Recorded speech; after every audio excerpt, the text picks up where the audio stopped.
Collaborateurs, messieurs les ministres et vos collaborateurs naturellement, honorables députés, chers collègues. Monsieur le ministre, permettez-moi vraiment de saluer les grands que j'ai derrière vous.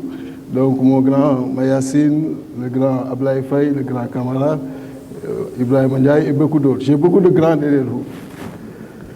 Monsieur le ministre, je voudrais commencer par le petit train de la banlieue.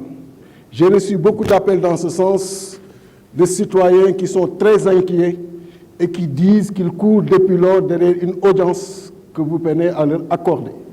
Je pense que war nga leen recevoir nu mu gën gaawee parce que ay pères de famille lañu ay mères de famille lañu nekk dans le désarroi.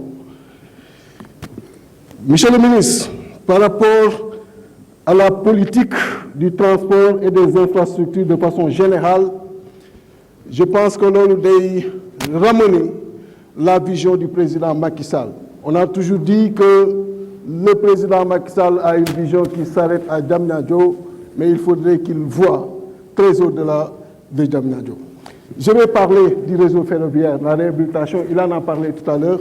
Une chose assez intéressante qu'il faudrait faire, mais que ça ne se limite pas à une idée, mais que ça se concrétise.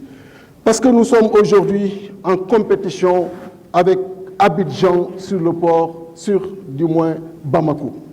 L'exemple très simple, Dakar, Bamako, c'est 1320 km. Abidjan, Bamako, c'est 1100 km. 21h, Benebi, 16h, Benebi.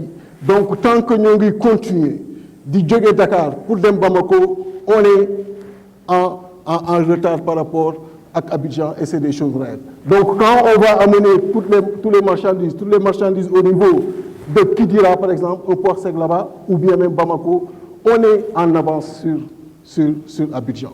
Voilà des choses qu'il faudrait régler et qui appellent à une vision. Et c'est ce que le président de la République, Macky Sall, manque. Parlant un peu du TER, monsieur le ministre, pour le TER, énormément de milliards ont été engloutis.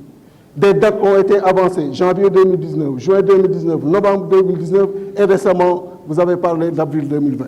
Aucun Sénégalais ne peut dire quand il a commencé. Et ce TER, vous ne pouvez pas faire dépenser aux Sénégalais 1500 francs. Alors que pour Dakar, Diamniadio, aujourd'hui, c'est 500 francs. 1000 francs de plus, 30 000 francs par mois. Les Sénégalais, qui ont un salaire, ils ont des hausses sur tous les prix. Et ce TER, je suis désolé, ça ne peut pas seulement être utilisé pour nous au niveau de l'aéroport. L'aéroport, Blaise Diagne, c'est 3 millions de passagers par an, 8500 passagers par jour, alors que le TER, c'est 115 000 passagers par jour. Donc il y a 105 000 passagers qui sont dans le TER, alors que ce sont des gourgoules. Il faut diminuer le prix dans ce sens-là.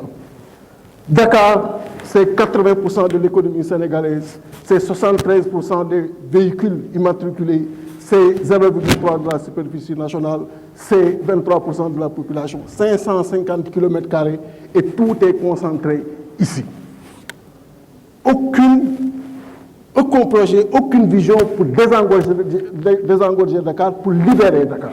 Je prends l'exemple de Sirnos en allant vers le rond-point X7. 1200 camions par jour, une seule voie, alors qu'il y a la circulation de la gare routière, Beaumarchais, la circulation de la zone industrielle, la circulation de ceux qui œuvrent au niveau de Serras, la circulation du port. Une seule voie. Bien, chers collègues. Merci. Passons la...